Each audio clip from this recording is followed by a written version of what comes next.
வணக்கம் நண்பர்களே. உங்களுக்கு டயபெட்டிஸ் இருக்கா? சர்க்கரை நோய் இருக்கா?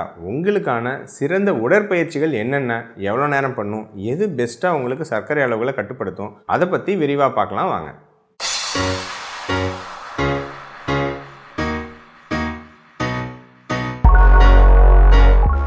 பெரும்பாலான சர்க்கரை நோய் இருக்கிறவங்க வாக்கிங் நிறைய பேர் போகணும் அப்படிங்கிறத மெயினாக நினைக்கிறாங்க. நிறைய பேர் அதை ஃபாலோவும் பண்ண செய்கிறாங்க. ஆனால் வாக்கிங் மட்டும் போதுமா? வேறு என்னென்ன பயிற்சிகள் எப்படிலாம் சர்க்கரை அளவுகளை குறைக்கும் நம்ம டீட்டெயிலாக பார்க்கலாம். Number 1, cardio exercises. Cardio exercises அல்லது ஏரோபிக் எக்ஸசைசஸ் அப்படின்னா என்னங்க?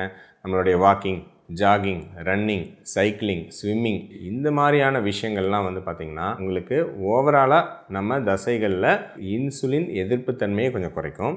ரெண்டாவது, எதுவும் முக்கியமாக சாப்பிட்ட பிறகு உங்களுக்கு ஒரு அரை மணி நேரம் 1 மணி நேரத்தில் உங்களுக்கு நடக்கிறாங்க அல்லது பார்த்திங்கன்னா ஏதோ ஒரு பயிற்சிகள் பண்ணுறாங்கன்னா உங்களுக்கு இன்சுலினோட உதவி இல்லாமல் உங்களுக்கு குளுக்கோஸ் செல்லுக்குள்ளே போகிறதுக்கு உதவும். ஏன்னா பொதுவாக சர்க்கரை நோயாளிகளுக்கு உங்களுக்கு இன்சுலின் எதிர்ப்பு தன்மை இருக்கும். அப்படின்னா என்னென்னா இன்சுலின்கிற ஹார்மோன் சரியாக வேலை செய்யாது. அதனால் ரத்தத்தில் இருக்கக்கூடிய குளுக்கோஸ் செல்லுக்குள்ளே போகாது. இதனால தான் ரத்தத்தில் சர்க்கரை அளவுகள் ஜாஸ்தி ஆகுது.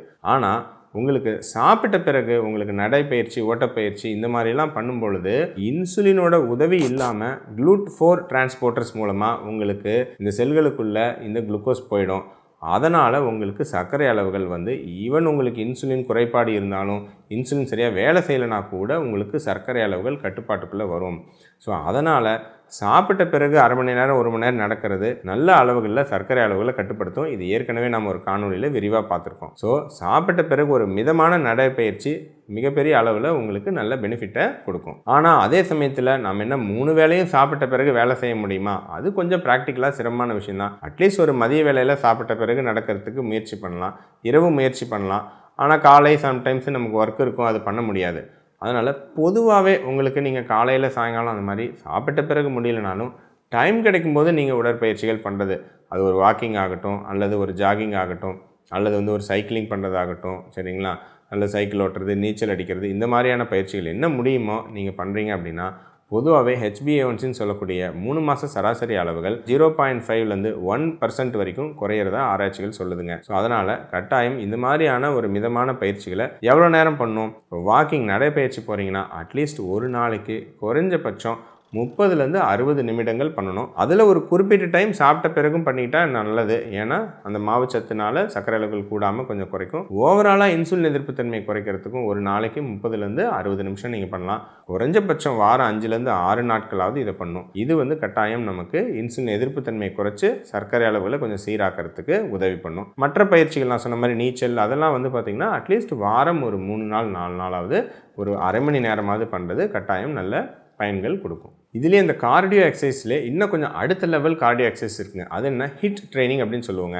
ஹை இன்டென்சிட்டி இன்டர்வல் ட்ரைனிங் அப்படின்னு சொல்லுவோம். இப்போ என்னென்னா ஒரு மிதமான ஒரு வேகத்தில் நீங்கள் வாக்கிங் பண்ணுறதுக்கு பதிலாக நீங்கள் ஒரு 30 செகண்ட் பயங்கரமான ஓட்டம், அப்புறம் ரெஸ்ட்டு, அப்புறம் 30 செகண்ட் பயங்கரமான ஓட்டம், ரெஸ்ட்டு, அல்லது ஒரு பயங்கரமான வேகமாக ஒரு ஸ்கிப்பிங், அப்புறம் ரெஸ்ட்டு, இந்த மாதிரி ஒரு ஹை இன்டென்சிட்டியில் உங்களுக்கு சில எக்ஸசைசஸ்ஸு ஷார்ட் டியூரேஷனில் பண்ணிவிட்டு அப்புறம் ஒரு ரெஸ்ட்டு, அப்புறம் மறுபடியும் பண்ணுறது, இந்த மாதிரியான பயிற்சிகளும் ஓவராலாக இன்சுலின் எதிர்ப்புத்தன்மையை பல மடங்கு குறைக்குது. ஸோ அது மூலமாகவும் HbA1c 1% வரைக்கும் சராசரியாக குறையிறதா ஆராய்ச்சிகள் சொல்லியிருக்கு. ஸோ இந்த மாதிரி பயிற்சிகள் நீங்கள் ஃபிட்டாக இருக்கீங்க, உங்களுக்கு வேறு எதுவும் பெரிய நோய்கள் அதெல்லாம் எதுவும் இல்லை அப்படின்னா கட்டாயம், அதுவும் இளவயதுக்காரங்க கட்டாயம் இந்த பயிற்சிகளை கட்டாயம் ட்ரை பண்ணலாம். இது உங்களுக்கு ஒரு நாளைக்கு ஒரு 15லேருந்து 30 நிமிஷம் பண்ணாவே போதும். வாரம் ஒரு 3 நாள் பண்ணாவே போதும். அதுக்கே ஒரு நல்ல டீசெண்டான பெனிஃபிட்டு உங்களுக்கு சர்க்கரை அளவுகள் குறையிறதுல இருக்குங்க. மூணாவது மிக முக்கியமானது ஸ்ட்ரென்த் ட்ரைனிங், சரிங்களா? அதாவது ரெசிஸ்டன்ஸ் ட்ரைனிங் சொல்லுவோம். அதாவது என்னென்னா நம்ம தசைகளை கூட்டுவதற்கான பயிற்சி. இதோடைய பங்கு என்ன அப்படின்னு பார்ப்போம். அதாவது நம்ம கார்டியோ எக்ஸசைஸ்ன்னு சொல்லக்கூடிய இந்த நடக்கிறது, ஓடுறது,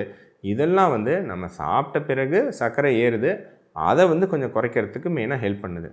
ஆனால் நிறைய பேர் நீங்கள் பார்த்துருப்பீங்க, காலையில் வெறும் வயிற்றுலேயே ஃபாஸ்டிங் சர்க்கரை அளவுகளே அதிகம் இருக்கும், சரிங்களா? அது எதனாலனா இன்சுலின் பற்றாக்குறையினாலேயோ அல்லது தீவிர இன்சுலின் எதிர்ப்பு தன்மையினாலேயோ இருக்கும். அதாவது சும்மா எதுவுமே சாப்பிட்றதுக்கு முன்னாடி ஒரு மத்தியானம் 1 மணிக்கு பார்த்தீங்கன்னா சர்க்கரை அளவுகள் 200 இருக்கும். ஸோ இந்த மாதிரி இருக்கிறவங்களுக்கு டிஃபால்ட்டாகவே இன்சுலின் பற்றாக்குறை அல்லது இன்சுலின் எதிர்ப்பு தன்மை ஜாஸ்தி இருக்குன்னு அர்த்தம். இவங்களுக்கு பொதுவாக நம்ம தசைகளை கூட்டுறோம், நம்ம ஸ்ட்ரென்த் ட்ரைனிங் பயிற்சிகள் பண்ணுறோம், நம்ம தசைகளை நம்ம கூட்டி நம்ம அதிகமாக வச்சுக்கிறோம் அப்படின்னா இந்த நம்ம எதுவுமே சாப்பிடாமல் இருக்கிறப்பே சர்க்கரை அதிகமாக இருக்குது இல்லைங்களா?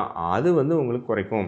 ஏன்னா தசைகள் அது வந்து உங்களுக்கு நல்லா அதிகமாக இருக்குன்னா உங்களுக்கு ரெஸ்டிங்லேயே நீங்கள் எந்த வேலையும் பண்ணாமல் இருக்கிறப்பயே அது கொஞ்சம் குளுக்கோஸை வந்து நமக்கு எடுத்துக்கும். ஸோ அதனால் உங்களுக்கு தசைகளை கூட்டும் பயிற்சி சர்க்கரை நோயாளிகளுக்கு மிக முக்கியமானது. இதில் ஒரு முக்கியமான பிரச்சனை என்னன்னு பார்த்தீங்கன்னா, பெரும்பாலும் நம்ம ஊரில் டாக்டர்ஸு சர்க்கரை நோயாளிக்கு டயட் அப்படின்னாவே கம்மியாக சாப்பிடு எல்லாத்துக்கும் பார்த்தீங்கன்னா 1200 calorie 1500 calorie low carb low fat diet அப்படின்னு ஒன்று கொடுத்துட்றாங்க. இதை அப்படியே ரொம்ப கம்மியாக சாப்பிட்டு மக்கள் வந்து சும்மா அப்படியே சிறுதானியம் சாப்பிட்றது, வெறும் காய் சாப்பிட்றது, சூப் குடிக்கிறது அப்படின்னு கம்மியாக சாப்பிட்டு உங்களுக்கு எல்லாம் பயங்கரமாக ஒல்லியாகி ரொம்ப தசை இழப்போடு சுற்றிட்டு இருக்காங்க. அப்படி இல்லாமல் உங்களுக்கு தேவையான புரதங்கள் நல்லா எடுத்துக்கிட்டு மாவுச்சத்தை குறைச்சி ஒரு ஹெல்த்தியான உணவு முறையோடு சேர்ந்து நீங்கள் தசை கூட்டும் பயிற்சி பண்ணி தசைகளை அதிகம் பண்ணிட்டீங்க அப்படின்னா நீங்கள் சும்மா இருக்கிறப்பயே அது வந்து உங்களுக்கு சர்க்கரை அளவுகளை சீராக வைக்கிறதுக்கு உதவி பண்ணும். தசை கூட்டும் பயிற்சினா நீங்கள் ஜிம் தான் போய் பண்ணணும்னு அவசியம் கிடையாதுங்க. பேசிக்காக வீட்டில் பாடி வெயிட் எக்ஸசைசஸ்ன்னு சொல்லுவோம் சரிங்களா. ஸ்குவாட்ஸ்,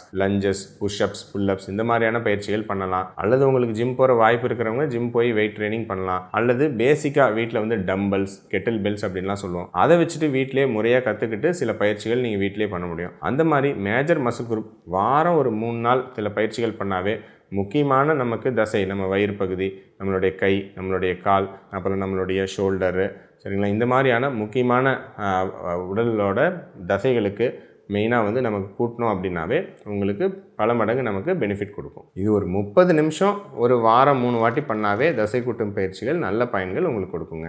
இது ஏஜ் லிமிட் கிடையாது, இள வயசுக்காரங்க தான் பண்ணுன்ட்டு இல்லை, எந்த வயதில் வேணாலும் தசை கூட்டும் பயிற்சி முறையாக ஒரு அட்வைஸ் எடுத்துக்கிட்டு பண்ணலாம், தப்பில்லை. அடுத்தது யோகா மாதிரியான பயிற்சிகள். யோகா அப்புறம் வந்து டாய்ச்சி அப்படின்லாம் சொல்கிறாங்க. நிறையா வந்து ஒரு ரிலாக்ஸேஷன், அப்புறம் வந்து ஒரு ஃப்ளெக்சிபிலிட்டி வளைந்து கொடுக்குறது, இந்த மாதிரியான பயிற்சிகள். இது வந்து பார்த்திங்கன்னா ஒரு பேசிக்காக ஒரு வாக்கிங் அப்படிங்கிறதெல்லாம் விட கொஞ்சம் கம்மியாக தான் இன்சுலின் எதிர்ப்பு தன்மையை குறைக்கும். ஆனால் பொதுவாக இதெல்லாம் நம்ம ஸ்ட்ரெஸ் ஹார்மோன்ஸ் அப்படின்னு சொல்லுவோம் சரிங்களா, கார்டிசால்னு சொல்லுவோம். இது உடம்புல அதிகம் ஆனாலும் சர்க்கரை அளவுகள் ஜாஸ்தியாகும். ஸோ இதை வந்து குறைக்கிறதுக்கு உதவி பண்ணுது. ஸோ ஒரு தியானம் பண்ணுறது, ஒரு யோகா பண்ணுறது, இந்த மாதிரி டாய்ச்சி, இந்த மாதிரியான விஷயங்கள் இதெல்லாம் அதை குறைக்கிறது மூலமாக ஒரு HbA1c வந்து 0.4லேருந்து 0.5% வரைக்கும் குறையிறதா ஆராய்ச்சிகள் சொல்லுதுங்க. ஸோ அதனால் இந்த மாதிரி பயிற்சிகளும் ஒரு நாளைக்கு நீங்கள் நல்ல ஒரு அதிக நேரம் ஒரு மணி நேரம் அந்த மாதிரி பண்ணிங்கன்னா அதுலேயுமே கட்டாயம் ஒரு டீசெண்டான பெனிஃபிட்டு கட்டாயம் இருக்கும். ஸோ ஓவராலாக பார்த்தீங்கன்னா இந்த பயிற்சி சிறந்தது அந்த பயிற்சி சிறந்ததுன்னு சொல்ல விட எல்லாத்தையுமே கம்பைன் பண்ணி பண்ணணும் அப்படிங்கிறது தான் என்னோடய அட்வைஸ் சரிங்களா. ஸோ அப்படின்னா என்னது, கட்டாயம் உங்களுக்கு சாப்பிட்ட பிறகு சர்க்கரை அளவுகள் ஏறுறதை குறைக்கிறதுக்கு அந்த சாப்பிட்ட பிறகு ஒரு நடை, இந்த மாதிரியான விஷயங்களும் தேவை.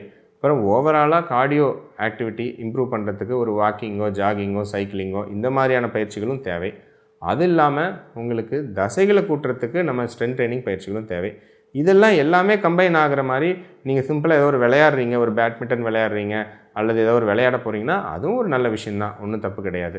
ஸோ இது எல்லாத்தையும் கம்பைன் பண்ணி நீங்கள் உடற்பயிற்சிகள் பண்ணுறது பல்வேறு தளங்களில் இருந்து உங்களுக்கு சர்க்கரை அளவில் கட்டுப்படுத்துறதுக்கு உதவி பண்ணும். அதனால் அடுத்த முறை நீங்கள் சர்க்கரை நோயாளியாக இருந்து ஒரு உடற்பயிற்சி பண்ணணும்னு நினச்சிங்கன்னா வெறும் வாக்கிங் அப்படிங்கிறத தாண்டி பல்வேறு விஷயங்கள் எப்படி நமக்கு உதவி பண்ணும் அப்படிங்கிறத யோசித்து அதுக்கேற்ற மாதிரி பண்ணுங்கள்.